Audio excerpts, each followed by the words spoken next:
All right, I am recording 3, 2, 1. Welcome to the Avanti Entrepreneur Podcast. I am Dave Mamano, your host, and I'm here weekly every Wednesday morning to interview an incredible entrepreneur sharing their journey and experiences, highs, lows, lessons learned along the way to help you, the Avanti family, grow and learn and get to that level that you want to be. Our goal really is to help you be the entrepreneur that you dreamed of being. Today, I have on the show a great guest and I'm going to say friend first, Jason Pero. Jason, welcome to the show. Thanks for having me, Dave. I was really looking forward to this. Yeah, well, I say you're a friend because I've known you, I don't even know how long now. I met you at the Darren Hardy High Performance Forum. I think it was number 3 that he did. I think he's on like 30 now or something, right? Or maybe more. But we met at number 3, and there was only like 24 people in the class. I think now he has like over 100, right? So he realized, hey, more people, more money. But we had a nice intimate class of 24 people. What year was that? Do you remember?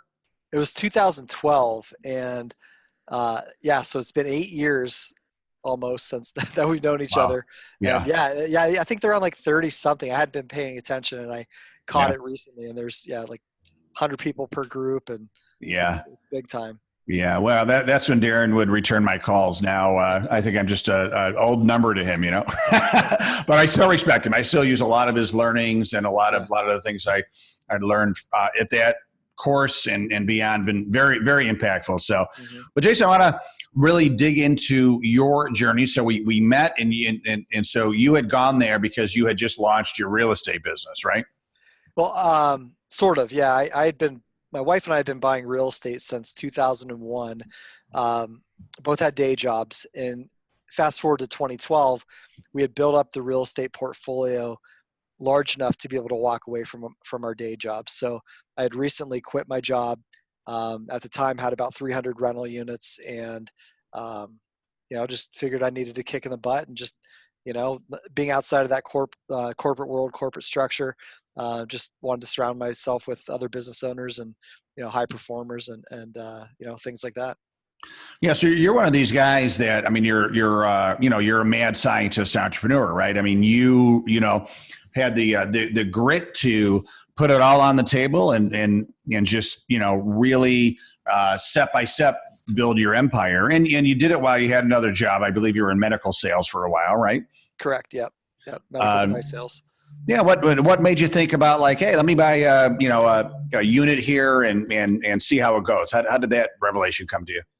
I'll try to make a long story as short as possible. But when I was in college, coming out of college, I never really knew about wealth creation, building wealth, becoming a millionaire, things like that. But every book I read, every person I talked to had all pointed in the direction that most millionaires, most wealth creation was in some part created through real estate ownership and investment. So I really like this idea of buying houses, renting them out, making the cash flow from it. And so early on saved up as much money as I could. At the time it was like $4,000 or $5,000 that I used as a down payment for our first duplex in 2001. And with that duplex, I mean, it wasn't the greatest thing in the world, but it had a little bit of cash flow. And I saw that would pay for my one student loan bill. And then I was hooked. I said, well, this is great. If I buy another one, that'll pay for another student loan bill. And then the next one would pay for something else. And I got really hooked on them. Yeah, exactly. And then another kid. But I really like the idea of taking properties and, not just building wealth, but, sometimes turning old distressed properties into something new and exciting and providing, a quality place to live for people. Fast forward to now, and we're still doing it, and we love it and have a lot of fun with it. And now I read in your bio that you have 900 plus units. Is that correct? Correct. Yeah. And we just got another 100 under contract last week. So, wow. So it's busy. Yeah. We have a full-time staff. I try not to work too much. I didn't do all of this to just, be an entrepreneur, just to work 80 hours a week. So I've got a lot of staff, but I have the freedom to do what I want to do. But I have a lot of fun with, creating deals, providing gainful employment, and doing all that fun stuff, all in our own backyard too. So, which is Erie, Pennsylvania. Correct. which you haven't been to Erie, Pennsylvania, and it's most people don't say, "Hey, I'm going to go vacation in Erie, Pennsylvania." Yeah. But if you do get to be there, it has arguably the best sunset in the United States. It is. I don't know why the sun when it sets on Lake Erie, it's just gorgeous, and it feels like you could just reach out and hug it. Right? That's true. Yeah. Yeah. Yeah. Very underrated. So our summers are great. I'm looking out my office window right now, and we've got snow on the ground, so it's not so great at the end of February. Yeah. But if you like to ski and like outdoor stuff, people love it for that kind of stuff this time of year too. Yeah, So, Erie is like a smaller Rochester. Just great yeah. people, great restaurants. You guys have some great food and drink and breweries and microbreweries and all that stuff, right? So Oh, yeah. I like Erie. So that's excellent. So I want to ask you, like, it seems to me, who I own a very tiny real estate, right? So I own the building that I'm in, and I own another place that has a pizza shop in it.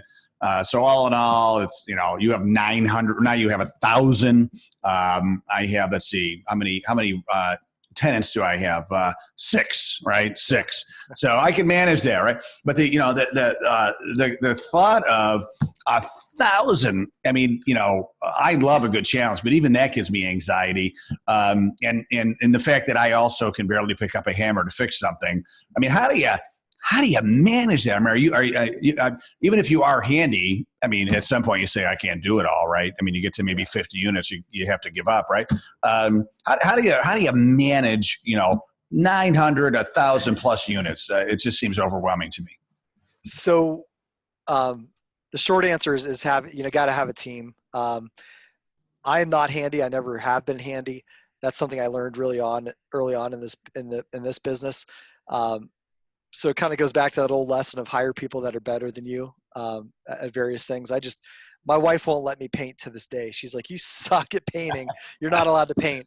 And, I can fix some things, but I'm not handy. So as we grew our portfolio, that allowed me to add the first maintenance person, allowed me to add my first property manager, an office manager. I was just telling my operations guy today that he and my office manager are so much more organized than I am. I'm terrible at it. I can have the vision, but the follow through of like organizing workflow and timelines, I said, I know what to do, but I'm really bad at implementing that. And I said, that's why I have you guys around. And so some of that, I mean, it sounds great. Hey, we've got all these rental units, but there's a huge infrastructure we had to build to make sure that it runs well and runs properly. So there's, a full-time bookkeeper / accountant. There's a full-time office manager, leasing agent, property managers, painters, cleaners, maintenance techs.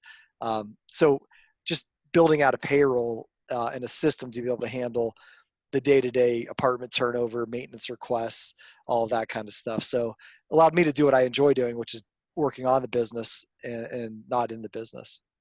Yeah, I just feel like 900 people, like I said, 1,000 people. A lot of those are not going to pay their rent on time, right? Like, are you going to go call these people, right? So obviously, you got up systems and processes to handle all that, but and you did it brick by brick, right? You little by little, so you probably just figured out the piece by piece, so it wasn't completely overwhelming, right? Right. I mean, every now and then there was a like a large deal that would kind of catapult us to the next level. And so, we'd buy units, then there would be a like a small portfolio, large portfolio at the time to us. And then that would add another layer of problems and challenges that we had to figure out how to handle. So, in 2005, we were at 23 apartments and we added a 56 unit deal. So we went from 23 to 79 overnight. And then, a few years later, we kept buying, onesie twosies. And then a few years later, we'd add a 20 or 30 unit. And then a few years later, it would be when I met you, we had just come off of adding 72 units at one time. And then we'd buy things along the way, but every now and then one of those large acquisitions would take us to another level. And, we'd sell off some smaller properties and lower end properties and trade that into better quality properties. But, we've over the last couple of years, we've got into what's called syndication. So what your listeners, just to give the kind of brief description of that, is that we'll get into larger larger properties. So this past summer we bought a 205 unit complex, which it's not as though I'd had all that money laying around. I wish I did, but to be able to come up with the down payment and operational costs. But I had some money, but not quite nearly enough to take on that kind of deal. But I had the ability to put together a deal, manage the deal, negotiate the price, negotiate the financing. So I'm the general partner along with another individual that runs the show. And then we invested our own money and then brought investors into the deal. So the syndicate, if you will, of partners that have an alternative to invest outside of the stock market. So that's a lot of fun, and that's a whole new challenge in and of itself, because we have that expertise and that experience in managing property, but then you add another layer to this, which is managing other people's money, or at least managing what they're investing in, and paying them a dividend on it. So that's been a lot of fun and a new set of challenges. What is your favorite part of the business? I don't have one exact favorite. I really get a lot of joy out of creating deals. I love, whether it's a deal that just my wife Nadia and I are doing together, or something where we're bringing partners in. There's the thrill of getting a deal done. I really enjoy that a lot. But there's times where I just like working on the nuances of the business to try and create a better machine. So as I've hired like systems people, so my head property manager slash operations manager, he's got a military background. These guys are not all of them, but the really good ones are, when they're in the military, it's all in a system, right? They wake up at a certain time every day. They eat the same thing. They do the same thing. It's regimented, and trying to implement, that systematic approach in my business is awesome. So having somebody like that thrives on that, energizes me to think about all the different ways that we can kind of harness that efficiency into our business and do things cheaper, better, faster, higher quality, but at a more efficient rate. Now, you mentioned something interesting. You work very closely with your wife and I believe your business partners. Yep. A lot of times having a business partner is very difficult, and sometimes that is multiplied when it's your spouse. So how do you make that successful? Yeah. The answer too is that it's not always been easy. That's been a learning experience. I think that early on, we would manage the property together. I found that it became a habit where I'd say, hey, we have to go to the attorney tomorrow. We're closing on another property. And I made the mistake of not necessarily involving her in the acquisitions and the day-to-day stuff. So there's a period there where she was our biggest cheerleader. We'd talk about everything in the background, but I'd gotten away from incorporating her into the day-to-day part of the business. That caused some friction. We've evolved and kind of figured this thing out over the years. We talk about our budgets, we talk about the finances, and that's not always easy, because some months are great, some months aren't great. But you have to have an open and honest dialogue with, if it was a business partner or your spouse, you have to have that sort of open dialogue. And then as we get into new deals, bigger deals, I may be the face of the business in terms of interacting with investors and things like that. But she has a interior design business, contracting business. So she, as an example, if we're going in and doing a bunch of renovations, she's able to manage the contractors, manage the budgets, manage what the design of upgrading certain apartments or certain buildings. So that takes a ton off my plate. I mean, I realized that I was trying to do it all myself, and that'll create friction with a business partner. That'll create friction in a marriage. It wasn't catastrophic or anything like that, but it was a lot of growing together to say, hey, how do we successfully run the show together and play off of each other's strengths? Yeah, finding out what your superpowers are versus hers, and putting it together like a piece of the puzzle, right? Yeah, exactly. Yeah, and you said that you're kind of the face of the company, and that's going to be a tough thing, because I've met your wife, and she has a much better face. So that, she does. She does. She's way better looking than I am. She's a lovely person. I can tell that she's definitely the magic behind your curtain. So. Well, Jason, first of all, I love your sense of humor. Thank you for, but I also love that you're like me where we are lifelong learners, right? We always want to put some new water through our gills and be on cutting edge when it comes to knowledge and skills and inspiration. And that's why we met at the Darren Hardy High Performance Forum. And then in 2016, when I started the first iteration of Avanti, one of the things I did was a dinner mastermind group where group of about 12 of us would go to a restaurant, private room, and have a confidential business mastermind group. And I called it Mangiamo, which means let's eat in Italian. And you were one of my first members to sign up for that.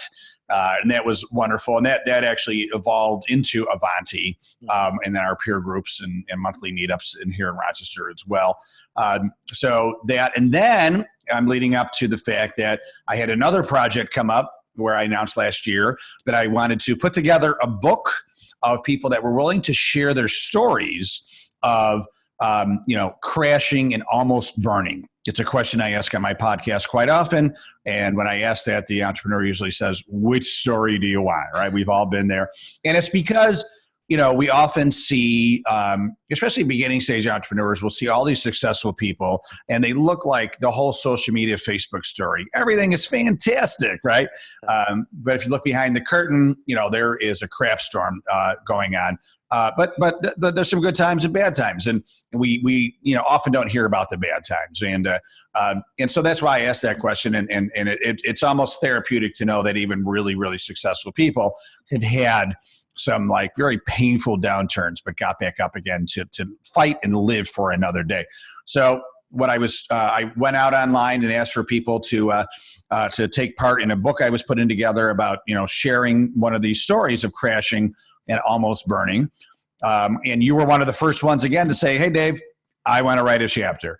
And the book was going to originally be called Crash and Almost Burn. Karen Kelder, one of our other authors, said, how about Crash and Learn? I said, Karen, that's fantastic. So if you're watching this on Avanti Entrepreneur TV on YouTube, I'm holding up the book now. It's called Crash and Learn. We are an Amazon bestseller in 4 categories. Pretty excited.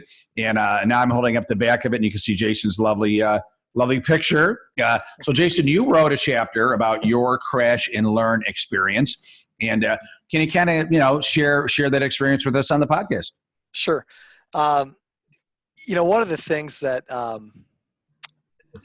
with lessons in entrepreneurship and failing is some entrepreneurs just have massive epic failures, and some just go down the wrong path, and we all have that. And I think one of the things I learned when we were at the Darren Hardy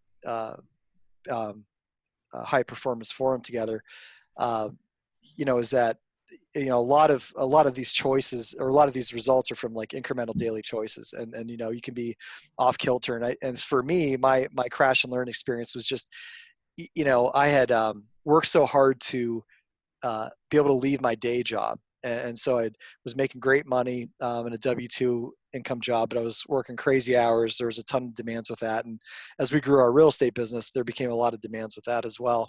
And I just, I was lost. I didn't really didn't know how to run the business. There were bills piling up. There were, just inefficiencies in the business that I had created that I wonder what the heck did I do, and it just took a few years of struggling, several years of struggling, that, there was a lot of successes. We were still able to do deals and pay our bills, but just things weren't running as smoothly as I would have liked to. And it was extremely stressful, and I found, as an entrepreneur, hey, now I'm on my own. I don't have that safety net of a W-2 job, and pretty much made myself unemployable. I, built up a large enough business that, there's who's going to hire me now. I have this huge distraction on my back. So, just had to figure it out. How to figure out, you got to pay your payroll taxes on time. You're a day late, the IRS comes knocking, and they're unforgiving, very unforgiving with late fees and things of that nature. Just little things like that with like learning how to run a business. When we were at the High Performance Forum, I there were a few MBAs in the room, and it's not to talk down on anybody with an MBA. That's not the point, but a lot of people said, hey, I learned more in 3 days being around you high flying entrepreneurs than I learned in, getting an MBA from a prestigious, Ivy League school. And so I think that, one of the lessons I learned was really just to kind of force feed personal development to myself, even when I don't think I need it. Just continuing that lifelong learning, and just always goal setting. I know oftentimes if I don't have the next thing lined up, it kind of takes me off track and off kilter. And it's not about just goals in terms of money, but it might be business efficiency. It might be a personal goal. Can I run an extra mile a day for the next, month or whatever it is, but always having some sort of goal that working on, be it personally and business, but kind of continuing to fill up the well with personal development nuggets and trying to learn and better myself. Excellent. So, I like to ask people, what really is your reason to be in business? Like, I guess, as Simon Sinek would ask, what is your why? What gets you up in the morning and gives you purpose and meaning and joy? Yeah. So, the sign behind you that says freedom, I mean, that was the first thing that really drove us to want to be able to work for ourselves. So, back when I was in medical sales and I was, the first couple of years in the business, I remember seeing these guys that seemed so old at the time. That was 20 years ago, so they're not that old now, Right. but they just seemed miserable. Now they're old today. Yeah. But now they're really old. But to stay in that same job for 20 or 30, 40 years, and I'm like, oh my gosh, that looks to be a life of misery. What the heck? And so, so one of the things that drives me just is the freedom and the ability that, I'm very grateful and blessed to be in a country and live in a world where, I can get up and I can earn a living on my own terms. And so, ever since I left my day job, most days I try to take my kids to school and pick them up from school. And it sounds like a little thing, but, I cherish that time and love that time with my kids, that we can kind of chat about life and love and everything else. And, I've got the freedom to go work out and go to the gym and meet friends for lunch and meet other, entrepreneurs and do those types of things. So for me, I like that freedom. But with that comes a lot of responsibility. I mean, I have to make sure that the business runs well because there's, at any given time, a dozen and a half, 2 dozen people that are on our payroll that depend on me and depend on their paycheck to earn a living. So, so I really enjoy providing a growth-oriented culture that people can come to and create a career from. That's kind of, I've got new goals and new reasons for doing this, but I enjoy providing that gainful employment. It's not just that, hiring a painter that, if they just want to come in and paint and be a painter for the rest of their life, that's great. But you're really tapping into, hey, if you want to grow and you want a career that you can earn more money and do more, you can come with us and grow with us. And that's a big motivator for me right now. I almost take for granted that, hey, we're going to continue to buy real estate and continue to grow our business, but we want people to grow with that. So that's another. So there's the personal aspect, which I just like to have that freedom to spend with my wife and kids and friends and things of that nature. But the driving part of the business is having this culture where we can grow and we get people that want to be, that want to grow and make more money and provide for their families in a better way. That's a lot of fun. So you mentioned the word goals a lot. So what are your goals for the future? Where do you see yourself in 5 years? You're going to have 5,000 units. What's your vision? Well, yeah, we're going to continue to grow the real estate portfolio. This syndication business is a lot of fun. I mean, it allows us to grow faster and further. So, I think there's something to be said for maintaining and going for quality instead of quantity. So for me, it's not as much about the unit count or the size of the business, but, having a quality product that still allows us to have the freedom to travel and do all the selfish things, but you got, one time on this earth, right? So hopefully, make the best of it and try and do things while we're young and healthy. But yeah, we're going to continue to grow the business. I think that, in our market now, I've got one of the larger businesses. And that was always my goal when I was younger. I said, I'm going to have the biggest, first generation real estate company, but what does that mean? I mean, that doesn't mean anything. It's just a number. And to me, if the goals are just financial in nature, it doesn't, once you achieve that, well, then what? You kind of feel empty, and it's that, that astronaut effect, right? You go to the moon and come home. Well, what do you achieve next? So, so I've really tried to make sure that I've put meaning behind the goals and say that, I'd like to be able to provide, gainful employment for X amount of people. I'd like, to be able to give a raise to this person or that person and make their life better. So I haven't, I do put number goals down there, but I don't want to share those because I don't want to make it seem as though that's the driving force, because it's really not about the money as much as it is about, trying to create something special. Excellent. So somebody is thinking about getting into the real estate business, and they, obviously you probably would advise walk before you run. What are some of the first steps that you would advise them to do? Yeah, I think one of the first things, read Rich Dad, Poor Dad. I mean, that's an excellent book for anybody in the entrepreneurial space. But the concepts in Rich Dad, Poor Dad, especially the cash flow quadrant, really speak to the mindset you need to have as a real estate investor. And then search out either on Facebook, or if it's a local group. There's a lot of meetups and a lot of different regional groups that you can get involved in to be around like-minded people. So be it a mastermind, they call it a RIA, or a Real Estate Investment Association.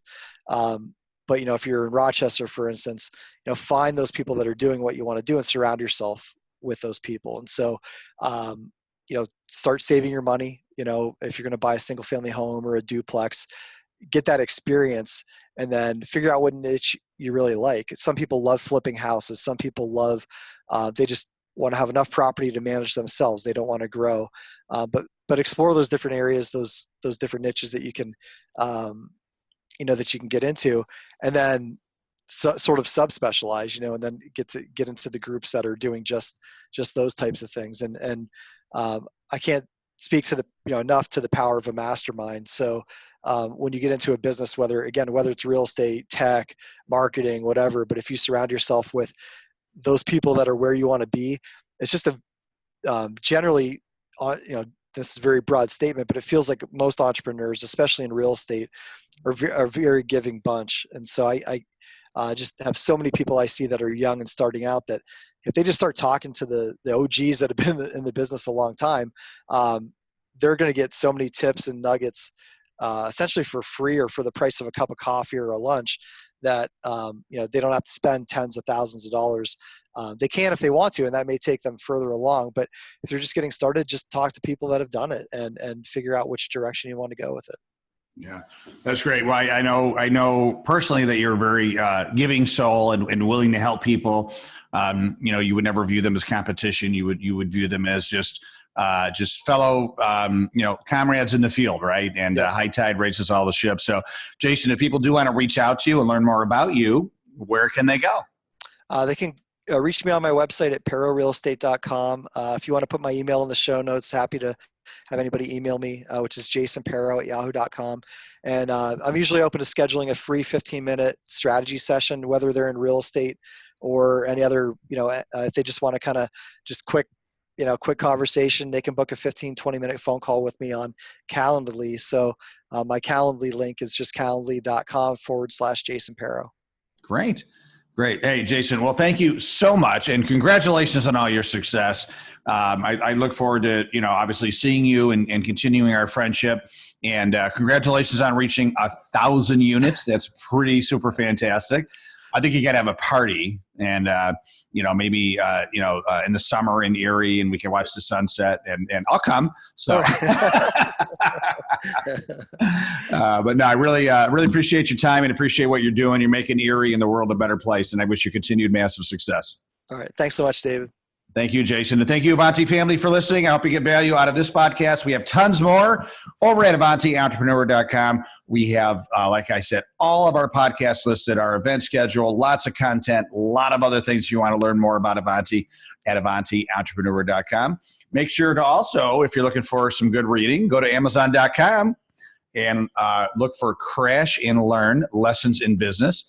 And I guarantee there'll be 10 chapters in there that will change your life. Have a great day, everybody, and make sure to stay awesome.